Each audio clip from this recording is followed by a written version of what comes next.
We are so back. Hello, hi, how are you doing? I hope you are doing fine. I'm more or less fine given certain circumstances that I will not repeat.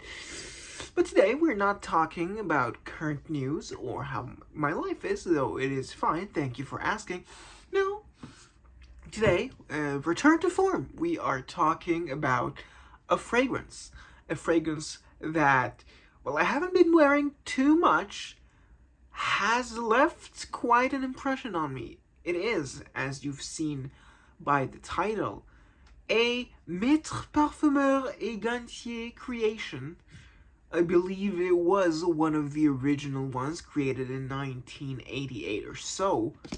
It is Iris bleu gris, as you can see from this carded sample.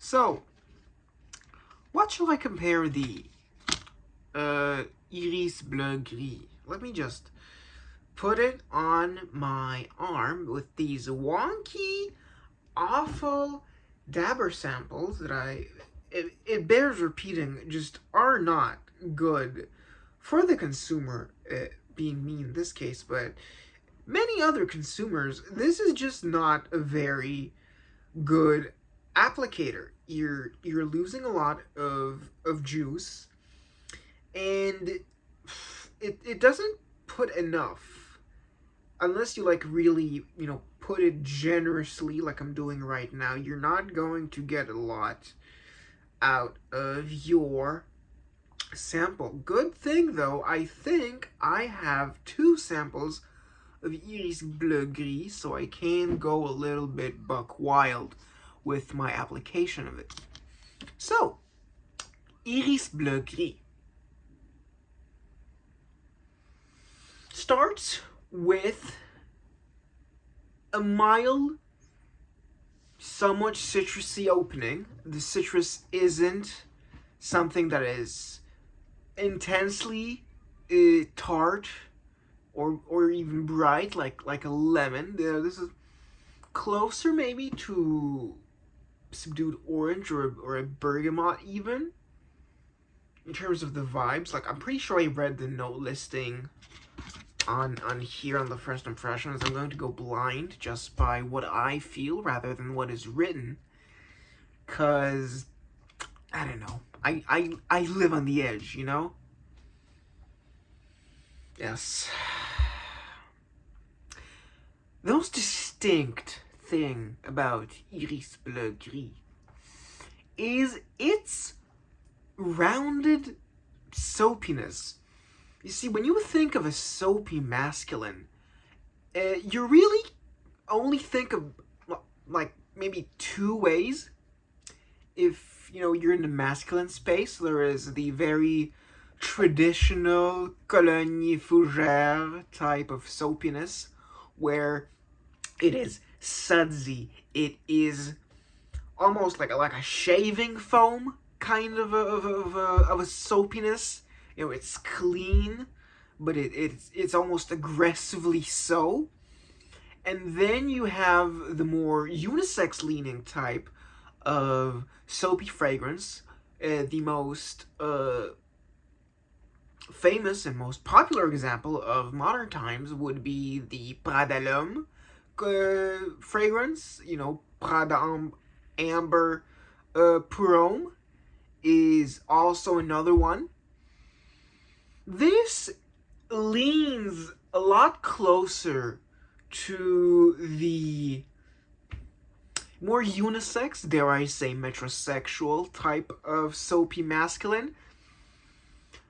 But there's something else that in texture doesn't really render as softly as those unisex soapy fragrances. There is this effervescence is one way to phrase it, but I think of it more like a mentholic touch. It almost hisses at you. It's a very cold sensation. It reminds me of cold running water, maybe at like a mineral water spring, you know? This is like if you were to stand across a, you know, is San Pellegrino a waterfall? Sorry, I've just had a lot of San Pellegrino in my vacation in Italy, and I fell in love with sparkling water. I know, so pretentious, but yeah, mineralic. It's a mineralic soap. That's actually a great way to phrase it. Thank you, Dev, for popping that out of nowhere. Really, the goat of awkward associations. Mineralic soapiness. I think this comes in part due to the more floral execution of iris, you know, soapy for sure, but in texture, you get a bit of the iris petals, even not like an orris root thing. Like you're getting this purple haze. No, not the strain. This sort of purple, blue, gray, guys. Blue gray, purple, blue, gray, hazy texture that, when it all coalesces into what you're smelling on the arm, creates a rather unique but also not very daring perfume. Now, I'm not saying it as a bad thing, not at all. You know, you're hearing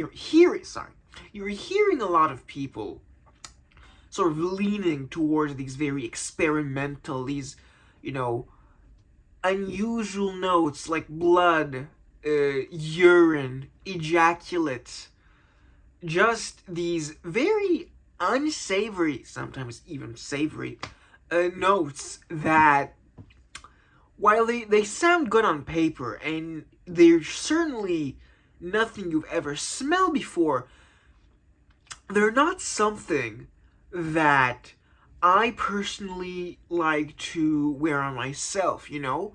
For a sample, maybe, as like a short olfactory journey, these avant-garde fragrances may intrigue me for a wear inside my house when I have no plans to go out.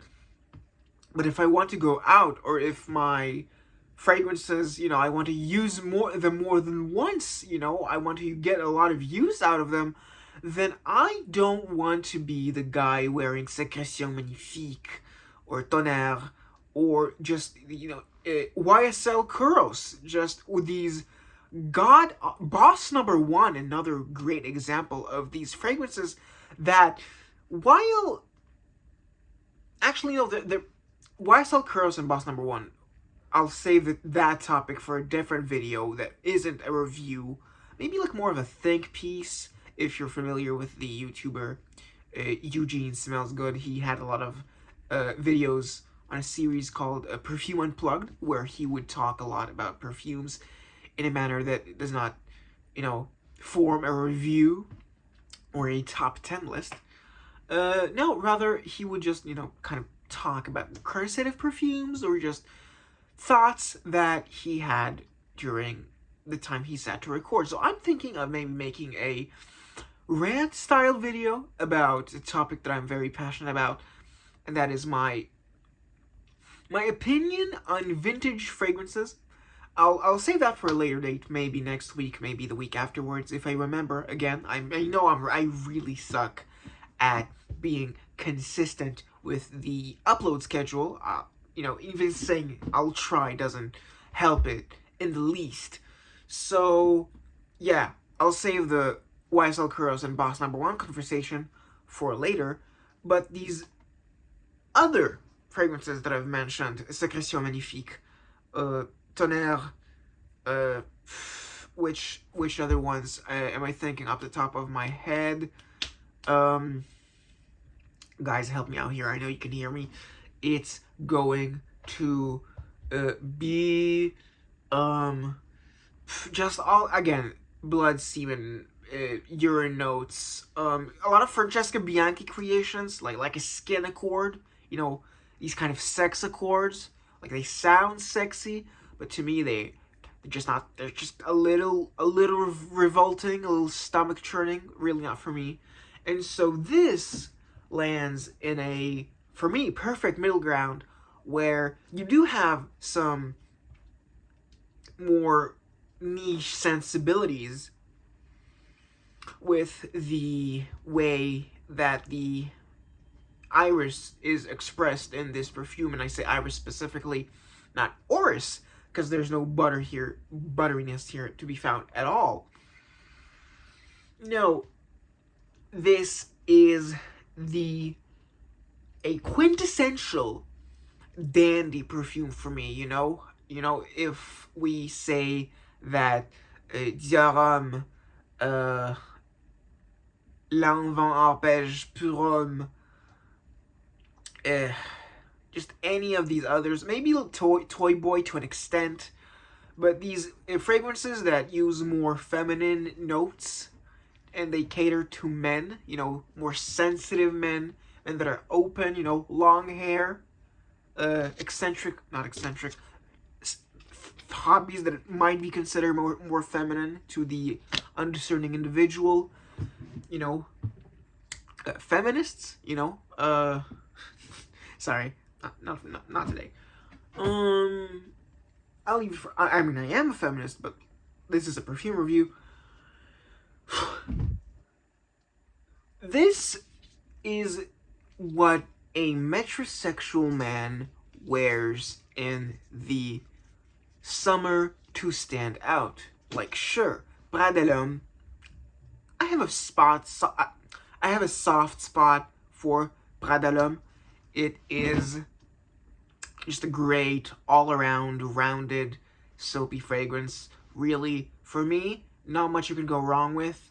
I heard reformulations and such caused it to not perform as well. Honestly, not big on the whole, you know, oh, they reformulated it, it fell off. Either I like the modern version or I don't like the perfume at all. So,